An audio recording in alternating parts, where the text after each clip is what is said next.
And so this morning, our first plenary speaker, Fiona, he's going to do a very special Corem Deo.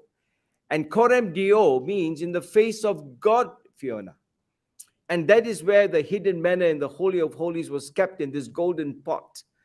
And that someday we will be there and we will meet with this God face to face. And you and I will recognize him by the wounds in his hands and in his feet, pierced by his side, that he is none other than Jesus Christ of Nazareth. And so our first speaker this morning, who will take us through a contemplative prayer, is Dr. Bradley Stuart. Bradley was our plenary speaker 20 years ago when I did the first Asia-Pacific consultation on discipleship. I was intrigued by his life, the way he was challenged, and how God used him to speak to thousands over the last 20 years. A man of prayer who comes from a family of prayer. And you will be moved when you hear the speaking of this man, the prayer life that he has, and he is an intercessor for the nations. And I always believe that mindfulness right now, today, as we talk about this for the next 2 days, is like the sons of Issachar who could discern the times. So friends, Bradley Stuart comes to us all the way from Moses Lake in America, but he's from South Africa, a wonderful man of God, and you will enjoy him. And to know more about his history and where he's coming from, I got Fiona. And Fiona, tell us more about Bradley Stuart, Fiona. Well, it's my honor to introduce Dr. Bradley Stuart. He is the founding director of Yada Ministries, and he teaches contemplative prayer and networks with various prayer ministry internationally. His call to intercession began really in 1988 when he heard God calling him to teach the body of Christ about intercession. It led him to writing his book entitled A Call to Intercession. Dr. Bradley Stuart was plenary speaker at the first Asia-Pacific Consultation on Discipleship, as you mentioned, in Malaysia, Kota Kinabalu in 2001. So without further ado, I'm passing the time on to Dr. Bradley Stuart. Wonderful.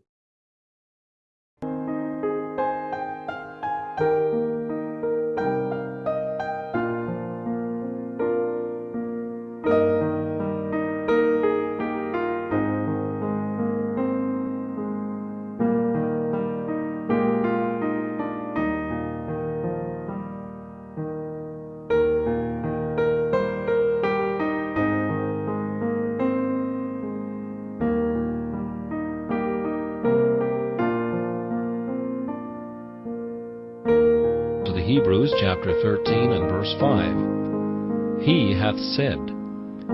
If we can only grasp these words by faith, we have an all-conquering weapon in our hand. Romans chapter 4 and verse 20. Strong in faith. Take good care of thy faith. For recollect, faith is the only way whereby thou canst obtain blessings. If we want blessings from God, nothing can fetch them down but faith. Prayer cannot draw down answers from God's throne, except it be the earnest prayer of the man who believes.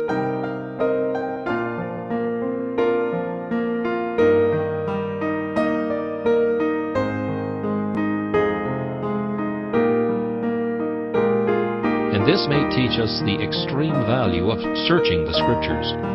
There may be a promise in the Word which would exactly fit your case, but you may not know of it, and therefore you miss its comfort. You are like the prisoners in the dungeon, and there may be one key in the bunch which would unlock the door, and you might be free.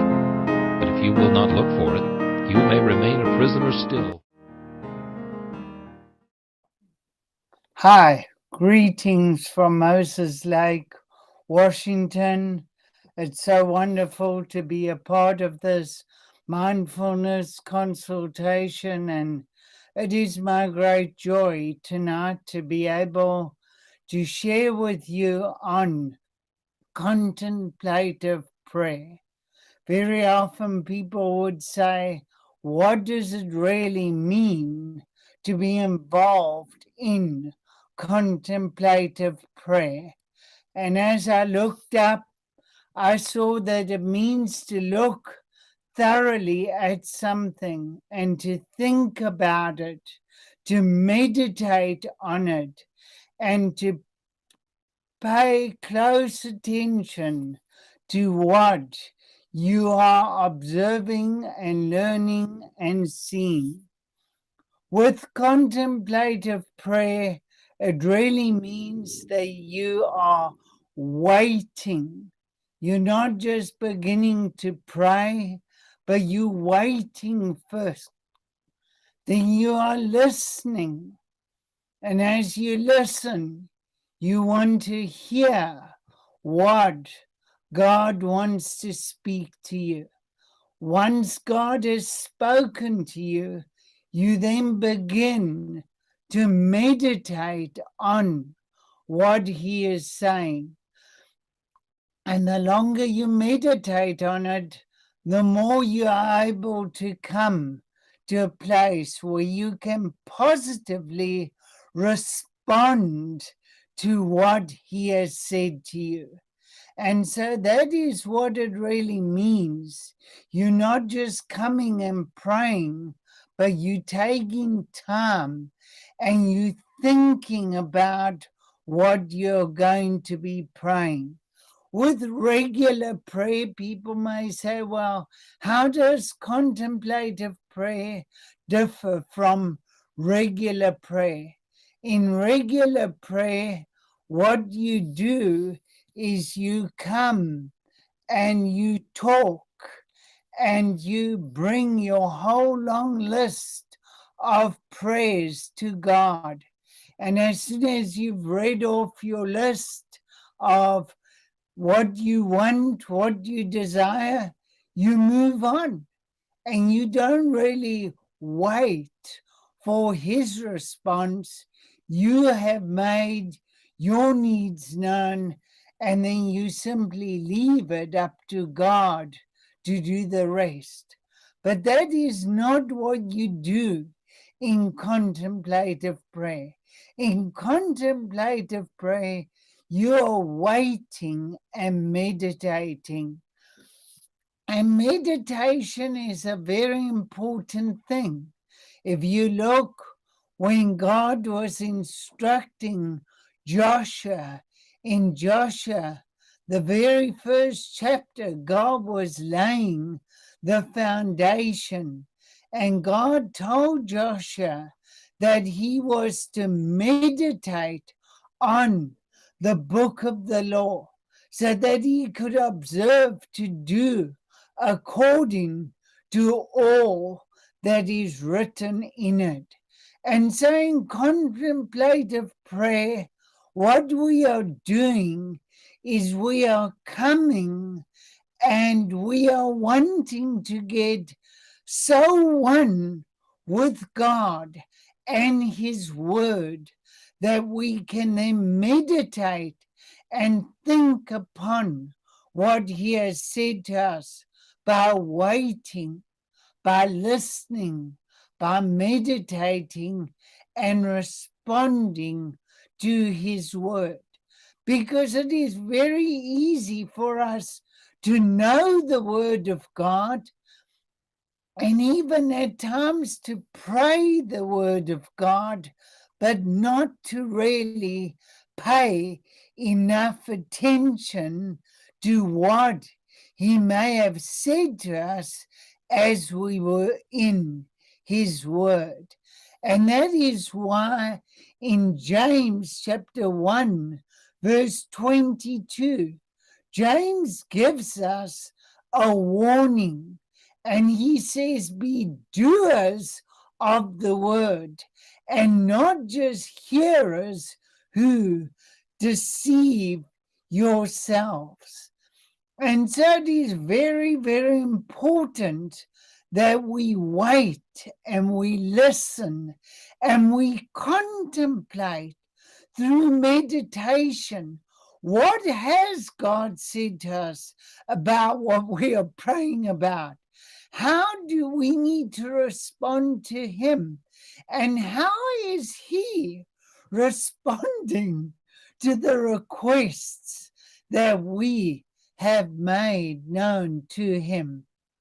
And it is very, very important for you and for me to know him and to know his word so that we can pray according to their word, that we can pray according to what he has shown us as we have meditated and we have contemplated upon what he may be showing us or what he may have already shown us, because we are on a journey with God, not just a one-time prayer event with him, but we are actually on an ongoing prayer journey with him. And in Romans chapter 12, verse 1 and verse 2, he tells us that we are to present ourselves to him as a living sacrifice, holy and acceptable, which is our reasonable service. Why? So that we are not conformed to this world, but we are transformed by the renewing of our minds. And our minds need to be renewed through contemplative prayer. Why? Because every day, as we are part of this world, the world wants to try and squeeze us into its mold. But what we do in contemplative prayer is we allow our minds to be transformed from the ways of God to the ways of God. And we do not want to be conformed and squeezed in to the mold of this world, but we want to be united with God and with his word. And the only way that we are able to win this battle of not being squeezed into the ways of the world is by contemplative prayer and allowing our minds to be supernaturally transformed, renewed, and changed as we wait, we listen, we meditate, we respond, and only then we move on to the next item we may have that we want to pray through in contemplative prayer. So this takes time.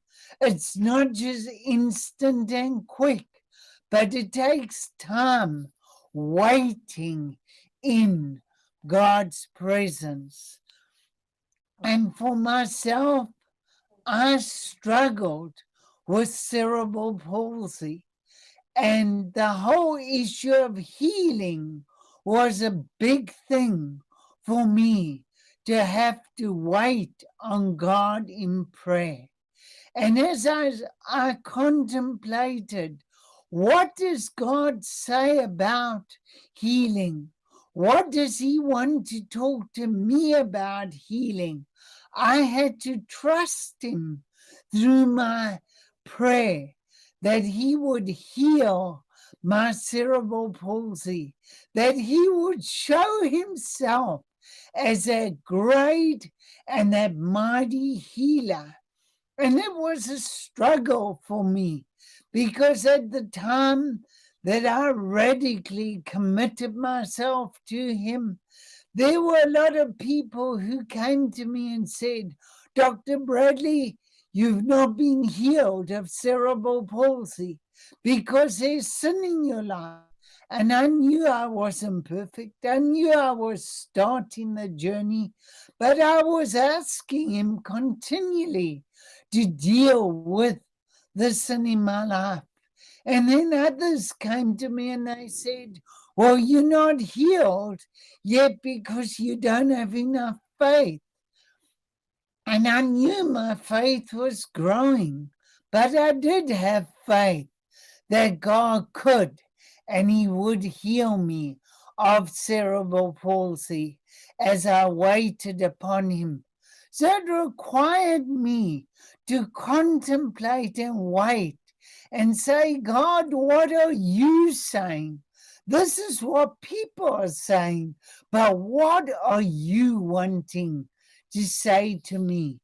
And as I began to do that, I discovered an amazing thing, that healing can take place over time, and healing is a process.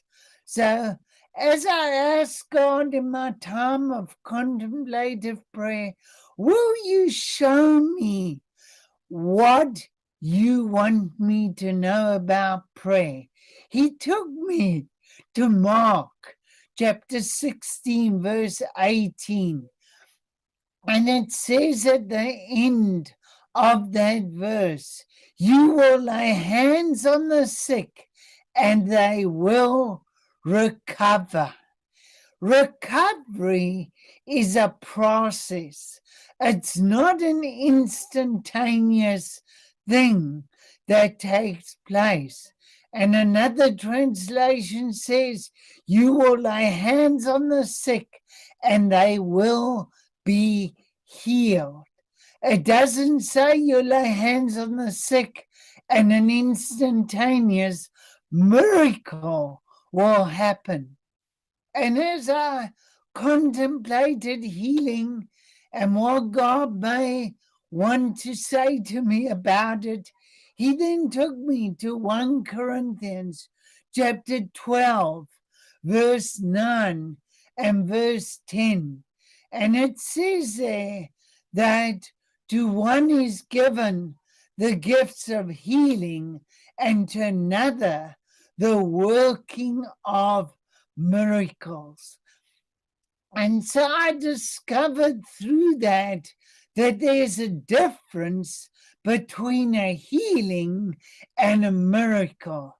A miracle takes place instantaneously, but a healing can be progressive over time. I would not have discovered these incredible truths about healing and miracles if I had not learned how to pray in a way where I waited, I listened, I meditated, and then I responded in the correct way to what God was saying. And I am hoping that through this teaching, you will be taken to a new place in your prayer, that you will move from your regular prayer to a time of contemplative prayer, where you can begin to learn, to wait, to listen, to meditate, to hear how God will respond, and to know how you should be responding. As I began this journey of contemplative prayer, waiting and listening to hear what God would want to say to me about my healing. The journey began in 1982, where God spoke to me for the first time about my cerebral palsy. And he told me, I am going to heal you of your cerebral palsy. And what that did, as I came out of that time of contemplative prayer, my faith grew, because we know that Romans 10:17 says, faith comes by hearing, and hearing by the word of God. And so through contemplative prayer, our faith grows as we hear the now living, relevant word of God. And then in 1986, God showed me the next thing. And he showed me that he had not healed me of my cerebral palsy yet, because he was using my weaknesses through cerebral palsy to develop and to grow character within me. Because God is far more interested in our fruit than he is in our gift. Our gift is freely given to us, but our fruit is something we have to work on. And so God wanted me to have the right fruit, the right character to go with the teaching gift that he had given me. And then in 1992, in another time where he spoke to me, and I took what he said to me and contemplated what he was saying, he said to me that as his anointing increased in my life, so my coordination would line up. And that was an area that had been affected in my brain. My muscular coordination had been damaged at the time of my birth, when they put me out with instrumentation. But God said he was going to restore that as I allowed his anointing to grow and to develop within my life. And then in 1998, he showed me that my life was my ministry. The ministry was not to take over my life, but my life was to be my ministry message. My life was to be what he had called me to do. And one of the very first things that he spoke to me about my specific ministry, as I'd taken 6 weeks to fast and to pray every Friday, he said to me, I'm going to give you a new agape, God-given love for people, and I'm going to send you to the nations to prepare my bride for my return. And the more I thought about what he said, and the more I saw the ministry developing, I saw that he had called me to call his bride to a place of intimacy with him, because so many, because of problems, have not developed the covenantal intimacy that he wants them to have with him.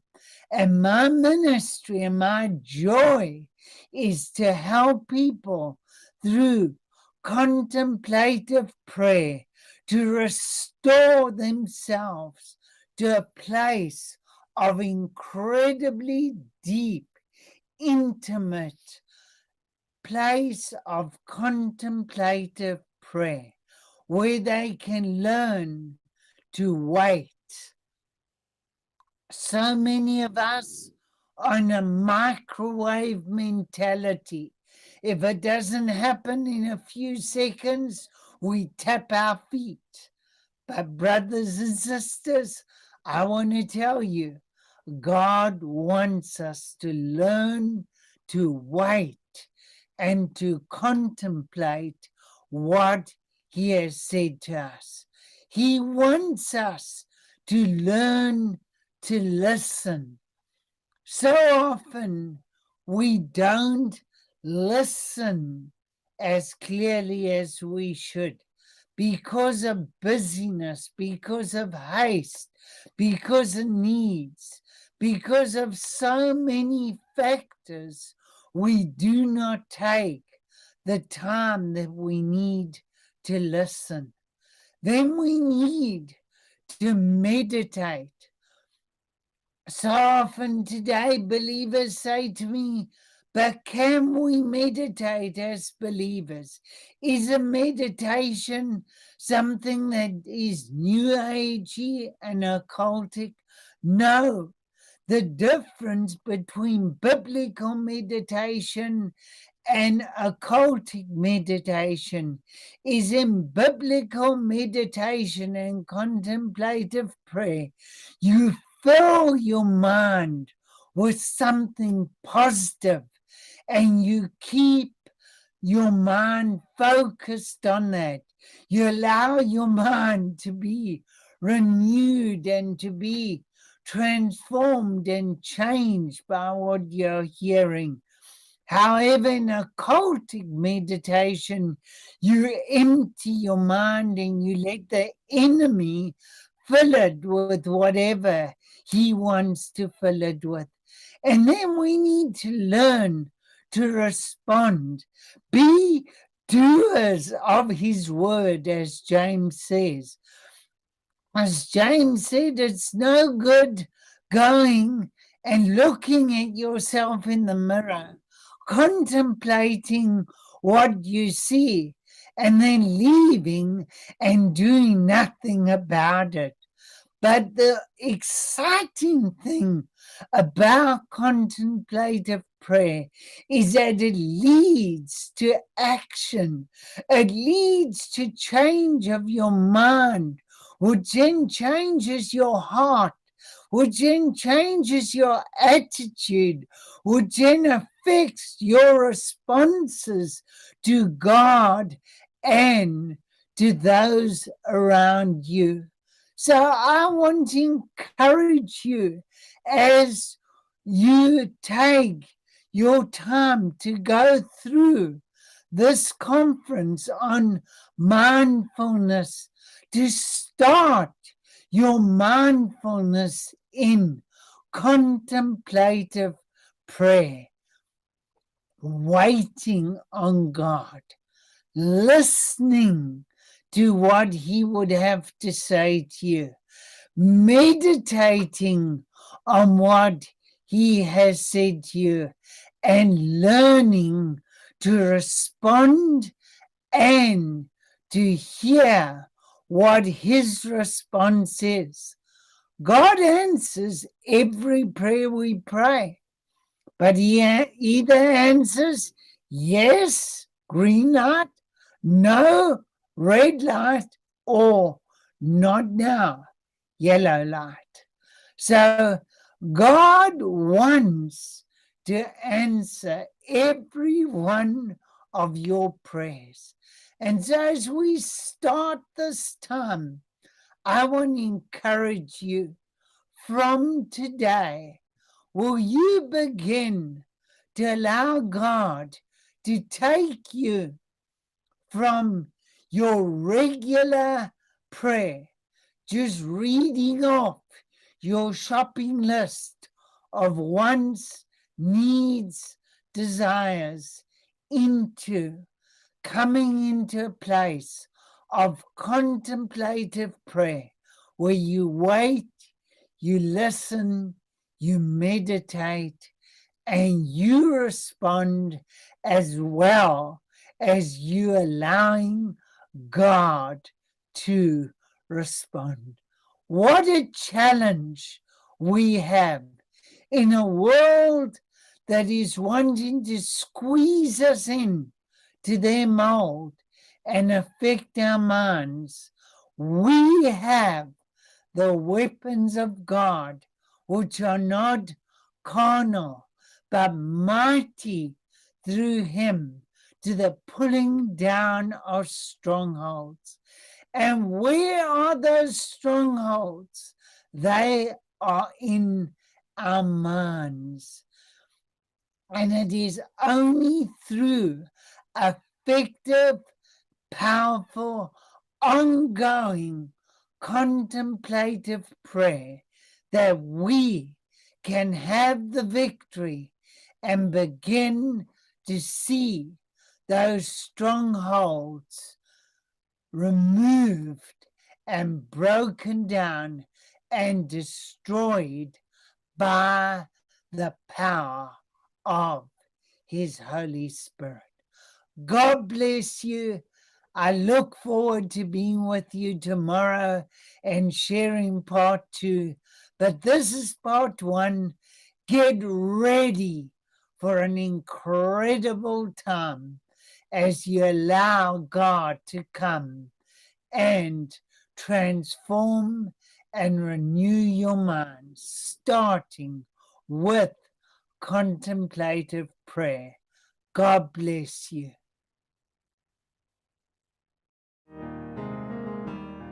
Take it to the Lord in prayer. Can we find a friend so faithful who will all our sorrows share? Jesus knows our every weakness. Take it to the Lord in prayer.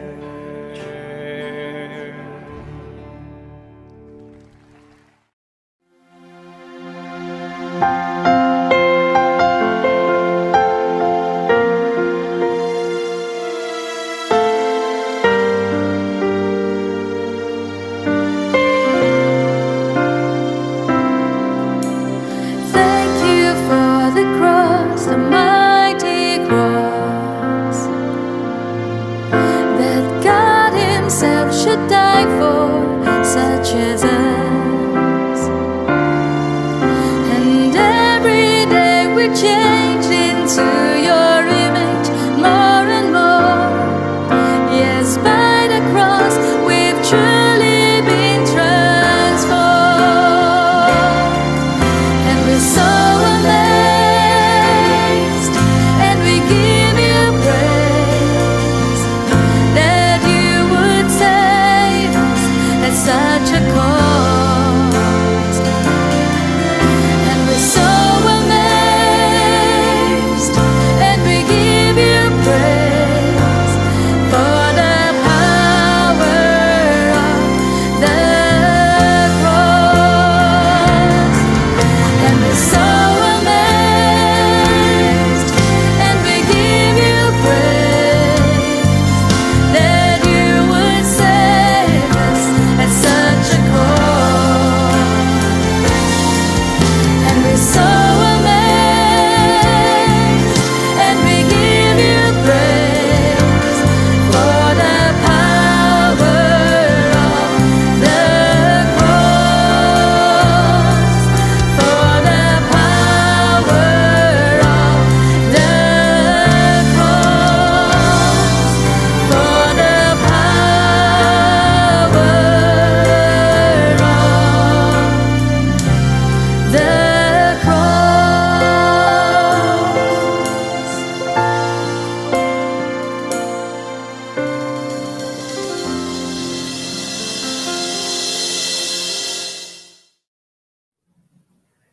Thank you, Bradley. It's always a treat, Fiona, when you hear Bradley speak. He over the last 20 years, his prayer ministry and his passion to seek after the heart of God through prayer.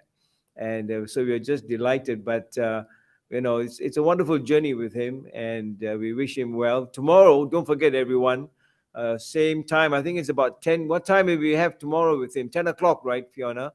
That's right. Tomorrow, 10 o'clock, we have Korem Dio, Before the Face of God. And Bradley will join us again. And this time it'll be really another face of contemplative prayer. And it's different because, you know, you go into the real meaning of what it is to pray, especially in the context of mindfulness. You hear so many people talking about paying attention, but it's about prayerful attention. And in that space, how much it means to be attentive to the very presence of God in the present tense. And so we will learn that over the next few days.